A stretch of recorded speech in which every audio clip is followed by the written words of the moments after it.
안녕하세요. 오늘은 성경일독 36강 역대상 1장부터 14장까지입니다.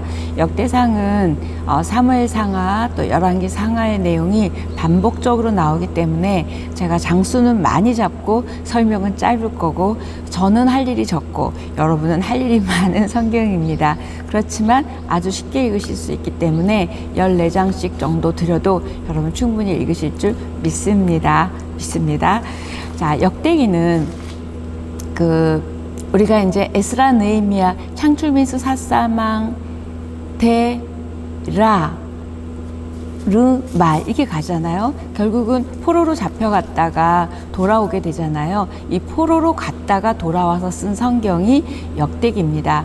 이들이 70년간의 그 포로 생활을 끝내고 돌아와 봤더니 자기 땅에 정말 말이 안 됐잖아요. 성전은 다 회파됐고 또 자기네들의 정체성도 흔들릴 때 그 기록으로는 이 역대기는 에스라가 썼다라고는 하는데 추정입니다. 근데 이 역대기 저자는 우리는 이런 민족이었다라는 정체성과 그다음에 우리는 성전을 중심으로 또 우리가 회복되어야 되고 성전을 지어야 함을 이야기합니다.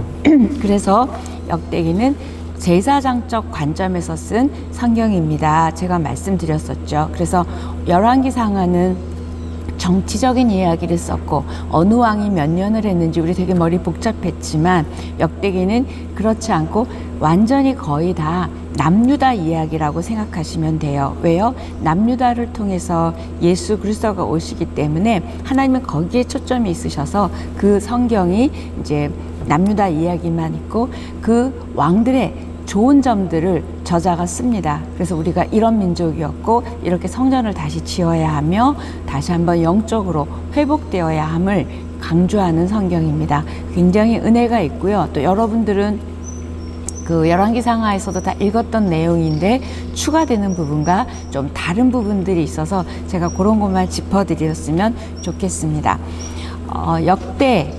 역대기, 그러니까 역대상, 역대하 있잖아요. 근데 이제 옛날에 이것도 한 권이었대요. 근데 나뉘는데 역대상은 여러분이 좀 읽기가 싫어하세요. 왜냐하면 1장부터 9장까지가 족보여서 어떤 분은 아예 딱 넘기고 10장부터 읽으시는 분이 있더라고요. 그러지 마시고 딱 읽히지 않고, 그래도 우리는 그들의 이름이 별로 중요하지 않지만, 그들의 족보가 별로 중요하지 않지만 그들에게는 엄청나게 중요했죠. 와, 우리 조상의 이름이 여기 있다. 우리가 이렇게 이스라엘의 선민이었구나라는 걸 강조하는 게 족보라서 1장부터 9장까지 족보 있고요.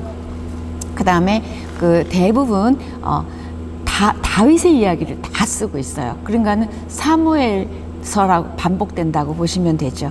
대신 또 역대하는 솔로몬부터 써요. 그러니까 역대상은 다윗의 이야기, 그다음에 역대하는 솔로몬의 이야기가 있습니다. 그래서 이때는 또 열왕기와 많이 중복됩니다. BC 586년 바벨론에 의해서 남유다가 망하죠. 70년 후에 바사왕 고레스 칙령에 의해서 이제 돌아오게 이때부터 쓰게 됐다. 제가 말씀드렸습니다.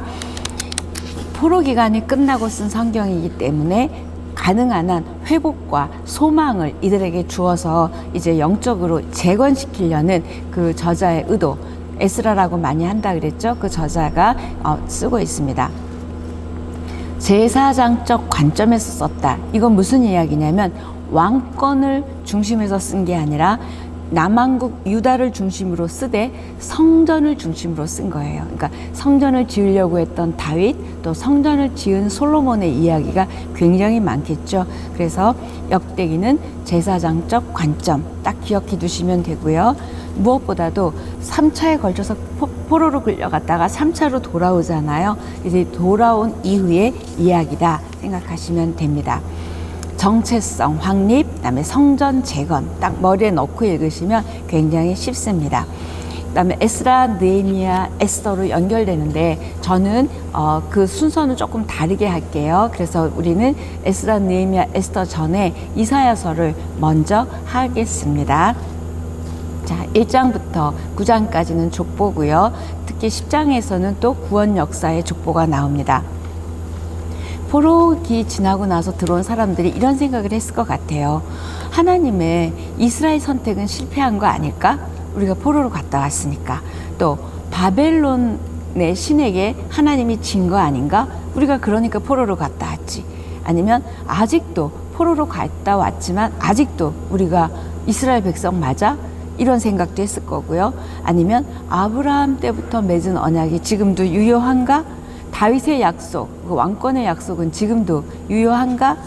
이런 생각들이 끊임없이 들었을 것 같아요. 그러지 않고는 어떻게 우리가 이런 시간들을, 이런 포로의 기간들을 이런 생각을 했을 것 같아요. 그래서 역대기 기자가 이스라엘 역사를 긍정적으로 쓰고요. 다윗과 솔로몬의 좋은 점만을 이야기합니다. 그 사람들의 그런 의문과 갈등을 이 역대 상하를 통해서 풀어주고 싶은 거죠.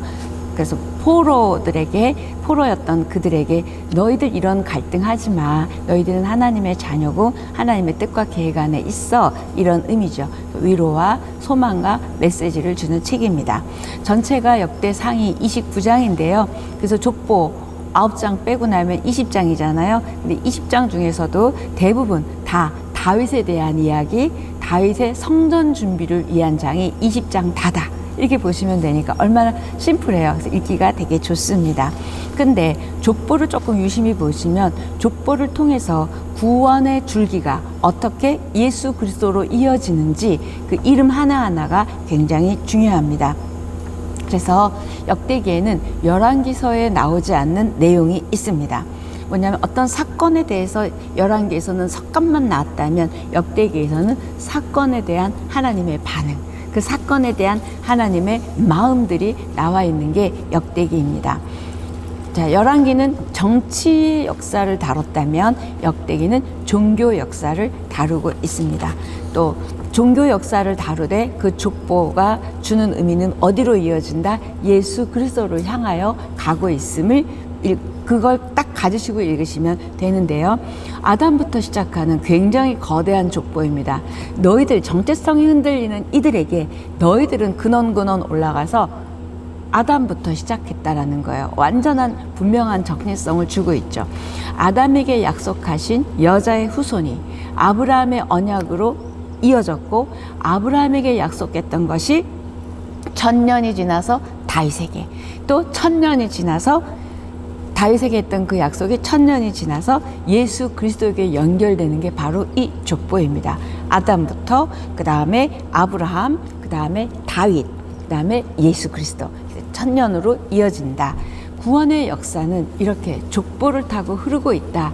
이 이야기가 역대상 1장부터 9장까지 긴 지면을 할애하고 있는 족보입니다. 족보 빼고는 다 누구 이야기라 그랬죠? 다윗의 이야기입니다. 그러니까 가문의 뿌리는 다윗이라는 이야기를 하고 있어요. 특히 족보에서도 누구 족보를 가장 많이 쓸까요? 당연히 유다 족보, 유다 지파 족보를 많이 쓰겠죠. 그래서 1장에서 9장까지 해서 유다 지파 족보가 많이 나오고 있습니다. 족보는 어디 위로는 어디까지? 아담까지 연결됩니다. 끝은 족보의 끝은 어디? 예수 그리스도. 그걸 딱 가지시고 족보를 읽으시면 벌써 9장 다 읽은 거예요. 그 족보를 통해서 지금 현재를 연결하고 있는 게 바로 족보입니다. 성전과 제사와 예배와 절기 다 뭐예요? 영적 회복에 대한 필요한 것들이죠. 그것에 대한 설명을 하고 있습니다. 읽기 굉장히 쉬우실 거예요. 그래서 역대상의 주인공은 누구일까요? 당연히 다윗입니다. 다윗의 이야기가 대부분이고요. 후반부는 법궤에 대한 이야기를 하고 있고요. 그다음에 레위 지파가 찬양대를 만든 이야기를 하고 있습니다. 결국 너희들 포로로 갔다 왔지만 이렇게 우리의 역사에 자랑할 것이 이렇게 많고 이렇게 굉장했다. 이 이야기를 쓰는 게 역대상의 이야기입니다. 유대인의 귀한 성전 재건을 허락한 페르시아 왕 고레스의 조서에 대한 기록으로 역대상은 끝을 맺게 되는데 그것도 같이 이제 어떻게 이어지는지를 보게 되는데 그것 때문에 고레스 왕이 나오는 것 때문에 포로기 이후 시대에 쓰여졌다라는 걸 알 수 있습니다. 이 역대상을 읽으실 때는 여러분에게 드리고 싶은 단어는 하나님의 관점이라는 단어예요. 우리가 볼 때는 별것 아닌 것 같지만 하나님이 보실 때 하나님의 관점으로는 놀라운 거예요. 그래서 내가 하나님의 관점으로 내 삶을 보느냐 또는 상황을 보느냐 고통을 보느냐 너무 중요합니다. 인간의 관점으로 보는 사건과 하나님의 관점으로 보는 사건은 해석도 다르고 반응도 다르죠. 그래서 이 역대상은 어떻게 똑같은 사건을 열왕기랑 이렇게 다르게 볼 수 있을까? 무엇 때문에? 하나님의 관점입니다. 저와 여러분이 살아갈 때 이 하나님의 관점이라는 단어를 가지고 매 순간을 보고 반응할 수 있으면 참 좋겠습니다. 그래서 역대상을 읽으실 때는 어느 왕이 몇 년을 다스렸고 어느 왕 다음에 어느 왕이고 의미 없습니다. 결국 그 왕이 하나님과 어떤 관계였는지 하나님의 관점으로 볼 때 그 왕은 어땠는지가 중요한 이야기입니다. 그래서 여호와께 그러니까 하나님 앞에 어떤 태도를 가졌고 또 그 결과는 무엇이었는지를 역대상하를 통해서 하나님은 우리에게 개인적으로 친밀하게 많은 말씀을 하실 거예요. 자, 1장입니다. 오늘 또 역대상 시작이니까 좀 말이 길었죠. 역대상 1장 어디부터 시작한다고요? 족보가 아담부터 시작하는 족보입니다. 근데 이때 에서 계열도 족보에 들어가고 있어요. 자, 불필요해 보이는 족보. 우리가 읽기 싫어하는 이 족보를 왜 이렇게 많이 했을까? 제가 말씀드린 것처럼 인물 하나하나가 그 예수 그리스도의 구원의 역사, 하나님의 구속사와 다 연결되어 있기 때문입니다. 그래서 1장 1절 아담의 밑줄을 딱 그어주십시오. 그 족보는 1장부터 9장까지 세 부분으로 되어 있는데 야곱 이전의 족보, 야곱 이전의 족보가 1장에 있고요. 그 다음에 야곱 자손들이 8장까지 이어집니다. 그 다음에 9장은 돌아온 포로로 있다가 포로 귀환해서 온 사람들의 명단이 나와 있는 게 9장입니다. 그래서 1장 34절에 보면 아브라함, 그 밑줄 좀 그어주시고요. 그 다음에 야곱의 영적 이름을 이스라엘이라고 한다라는 표현이 이때 1장 34절에 나와 있습니다. 그래서 역대상에서는 야곱이라는 단어를 쓰지 않고 다 이스라엘이라고 합니다. 그래서 이스라엘 하면 여러분이 나라 이스라엘이나 북이스라엘이나 이렇게 보지 마시고 역대상을 읽으실 때는 누구라고요? 야곱이요. 야곱을 항상 이스라엘로 표현하고 있어요. 그 다음에 역대상 2장입니다. 야곱에서 다윗까지의 족보입니다. 이때 갈렙 계열이 포함되고 있어요. 그래서 족보가 보통 장자로부터 장자가 루벤이잖아요. 르시, 레유, 이츠잖아요. 그런데 이 족보는 장자부터 시작하는 게 일반적인데 이 역대상에 나와 있는 족보는 누구부터 나올까요? 유다지파. 그러다 보니까 유다지파가 맨 먼저 나오게 됩니다. 유다지파를 강조하는 이유는 예수 그리스도를 부각시키기 위함이다. 제가 말씀드린 것처럼 그렇습니다. 그런데 그때 남쪽 유다에 거기 붙어 있는 게 시므온이잖아요. 그래서 시므온 지파는 유다 지파의 기역 내에 그 안에 기업을 얻고 있기 때문에 유다 지파의 족보가 나온 다음에 바로 나와요. 그래서 왜 시므온이 또 이렇게 일찍 나와? 왜요? 그 기경 안에 있었기 때문에 유다 지파 밑에 조금 시므온 지파 족보가 나오게 됩니다. 3장입니다. 다윗에서부터 시작해서 시드기야까지 나옵니다. 다윗이 헤브론에서 통치할 때 그때 낳은 아들들의 이름이 나오게 돼요. 그러니까 예루살렘에서 통치할 때와 그다음에 헤브론에서 통치할 때를 나누어서 구분하고 있습니다. 그래서 둘째가 다니엘이라는데 이때 우리 다니엘서의 그 다니엘은 아니고요. 근데 이때 이 다니엘이라고 표현한 이름이 사무엘하 3장 3절에서는 길르압이라고 표현되어 있습니다. 이렇게 약간의 차이들이 있어요. 역대상 4장부터 8장까지는 유다 지파의 족보입니다. 읽기 쉬우시죠? 5장입니다. 5장은 요단 동편에 누구 있었죠? 루벤, 갓, 므낫세 반지파 있었죠? 이 동편에 있는 사람, 이 지파들의 족보가 나오게 됩니다. 특히 5장 20절에 보면 도우심을 입었으므로 하나님에게 도우심을 입었다, 하나님께 의뢰했다, 부르짖었다, 이런 그들의 신앙의 모습들도 나오게 됩니다. 이때 아스루 왕 디글랏 빌세벨을 일으켜서 포로로 잡힌 이야기가 나오는 게 5장입니다. 6장 레위 지파의 족보입니다. 레위 지파의 족보도 족보 가운데다 딱 놓은 거예요. 9장 중에서 가운데다 딱 놓습니다. 그리고 어떤 지파보다 많은 분량을 하겠죠. 왜요? 역대기는 성전과 제사를 굉장히 중요하게 하는 성경이라 그랬으니까 레위인들이 중요하잖아요. 그래서 레위인의 족보를 굉장히 많이 자세하게 지면을 많이 할애하고 있습니다. 7장 족보, 8장 족보. 근데 8장은 특히 베냐민 지파의 족보가 나와 있습니다. 이때 조금 또 차이는 사무엘하 2장 8절에 나온 것과 역대상 8장 33절에 두 이름이 나오는데 아브넬에 의해서 왕이 되었던 사울의 아들의 이름이 사무엘하에서는 이스보셋, 기억나시죠? 이스보셋이었는데 역대상에서는 에스바알이라고 합니다. 이 에스바알이라는 뜻은 바알의 사람이란 뜻인데 벌써 이때 뭘 얘기해요? 안 좋았다. 사울의 쪽은 안 좋았다는 이야기를 하는 거예요. 그래서 이름도 이스보셋으로 안 하고 에스바알이었다. 결국 바알의 사람이었다. 이렇게 고백을 쓰는데 왜요? 사울의 범죄, 바알 숭배를 한 사울의 범죄를 폭로하는 거죠. 결국 누구를 부각시키기 위해서 다윗 왕조를 이렇게 하나님의 관점과 다르다는 이야기를 하고 있습니다. 9장입니다. 귀환하여 예루살렘에 정착한 사람들의 족보가 쭉 나와 있습니다. 10장. 자, 이제 9장까지 족보 끝났어요. 10장. 아담부터 시작해서 사울까지 긴 족보를 말한 다음에 10장부터는 드디어 이제 본격적으로 역사를 시작하는데 누구부터 나올까요? 사울의 죽음부터 나옵니다. 사울이 중요해서가 아니에요. 사울이 죽어야 다윗이 뜨지요. 다윗이 왕이 되죠. 그러다 보니까 사울은 죽고 다윗은 세워진다. 이 표현을 10장에서 지금 하고 있습니다. 특히 10장 13절 14절 보면 사울이 죽은 것은 여호와께 범죄하였기 때문이라. 그가 여호와의 말씀을 지키지 아니하고 신접한 자에게 가르치기를 청하고 여호와께 묻지 아니하였으므로 여호와께서 그를 죽이시고 그 나라를 이새의 아들 다윗에게 넘겨주셨더라.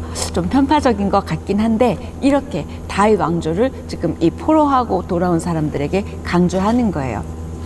그래서 긴 족보가 어디에 집중을 뒀다 그랬어요. 유다 지파와 베냐민 지파의 많은 부분을 할애하는데 베냐민 지파는 잘해서가 아니라 사울을 이야기하려고 하기 때문입니다. 그래서 사울 때문에 베냐민 지파, 그 다음에 다윗 유다 지파 얘기하고 있습니다. 그래서 10장은 사울과 그의 아들들이 얼마나 비참하게 죽었는지를 이야기합니다. 그래서 6절에 보면 온 집안이 함께 죽었다 그래요. 근데 우리 사무엘상 할 때는 온 집안이 아니라 어떻게 됐죠? 사울과 그 세 아들과 무기를 든 자와 그의 모든 사람이 그날에 함께 죽었더라 그랬는데 역대상에서는 온 집안이 아예 싹 다 끝난 걸로 표현을 합니다. 그래서 사무엘서에서는 사울에게 굉장히 많은 지면이 있었어요. 20장 정도를 사울 이야기가 우리가 공부를 했거든요. 그런데 역대상에서는 달랑 한 장만 이 사울의 이야기를 쓰게 됩니다.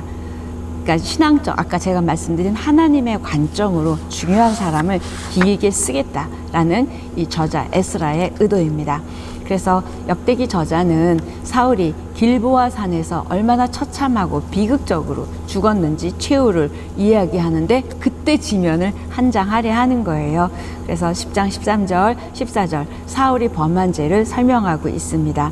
그러면 왜 이렇게 사울이 비참한 최후를 맞이했을까? 우리는 그때 사무엘상을 읽을 때 그런 생각했잖아요. 어떻게 이렇게 다 죽어버릴까 아들이. 그런데 그 이유가 이 역대상에서는 이야기합니다. 범죄했기 때문이다 라고 표현합니다.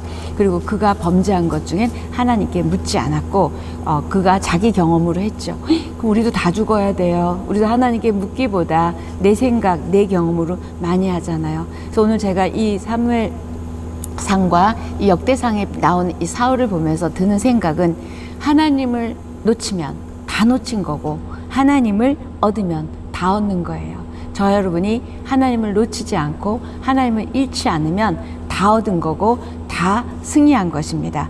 그리고 함께 하시지 않으면, 하나님이 함께 하시지 않으면 아무것도 아니고 하나님이 함께 하시면 다 된다.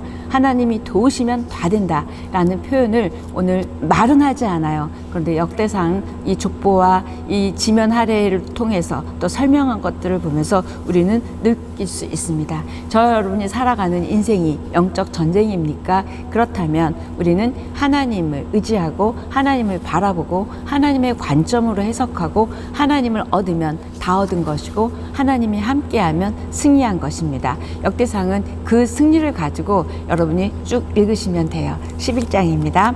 11장 다윗이 유다의 왕이었던 7년 6개월은 이 역대기에서는 언급하지 않아요. 그냥 그 기간은 없었고 마치 금방 온 이스라엘의 왕으로 됐던 이야기를 쓰고 있습니다. 신기하죠. 그래서 11장 1절에서 3절 읽어보시면 그렇게 온 이스라엘 왕으로 추대된 이야기만 나오고 있습니다. 12장입니다. 1절에서 7절을 보면 베냐민 지파 출신의 용사들의 명단이 나오는데 이때는 사울이 다스리던 때인데 이때 다른 지파도 아니고 베냐민 지파 사람들이 다윗을 이렇게 도왔다. 결국 다윗에 초점을 두는 거예요. 베냐민 지파 사람들이, 그것도 다른 지파가 아닌 그 용사들이 다윗을 도왔다. 그래서 이 용사들의 명단이 나오게 됩니다. 8절에서 15절을 보면 다윗을 도와준 그 군사들 가운데 갓 지파 출신의 또 용사들의 명단이 나옵니다. 이렇게 다윗이 모든 지파들이 다윗을 도와서 이런 왕이 됐고 그 왕이 바로 우리가 포로기를 끝내고 지금 와 있는 우리들의 왕이고 우리 조상이다. 그러니 너희들 당당해라, 정체성 가져라 이야기를 하는 게 숨어 있죠. 그래서 용사들이 자기의 처지나 상황에 연연하지 않고 다윗을 도와준 이유는 하나님의 뜻을 위해서 일하는 사람은 이렇게 혼자 두지 않으신다. 하나님이 도와주신다. 이걸 강조하고 있기 때문입니다. 늘 하나님이 돕는 사람을 붙여주신다는 이야기를 하는 것 같아요. 13장입니다. 언약궤 이동, 처음에 하는 언약궤 이동 이야기를 하고 있습니다. 결국 모든 초점이 하나님의 관점입니다. 그래서 하나님을 위한 모든 일에 그 목적도, 의도도, 동기도 하나님께 초점을 맞춰야 함을 이야기하고 있는 게 13장입니다. 14장 언약궤 이동의 13장에서 실패했잖아요. 왜요? 하나님이 그 실수로 그랬잖아요. 그런데 결국은 그 실수를 쓰려고 한 게 아니라 그게 하나님이 버림받은 게 아니라 14장의 승리 기사를 쓰려고 13장에 잠깐 이야기했고요. 14장에 결국 2차 시도에 완전 승리했다. 이렇게 이야기를 밝히고 싶어서 13장을 잠깐 썼습니다. 하나님은 이렇게 우리를 이기게 하셨다. 또 법궤를 옮기게 하셨다. 승리케 하셨다. 라는 이야기가 14장 8절로 14절, 17절까지입니다. 여러분 쉽게 은혜롭게 하나님의 관점이라는 키워드를 가지고 역대상 14장까지 읽으십시오. 오늘 여기까지 하겠습니다.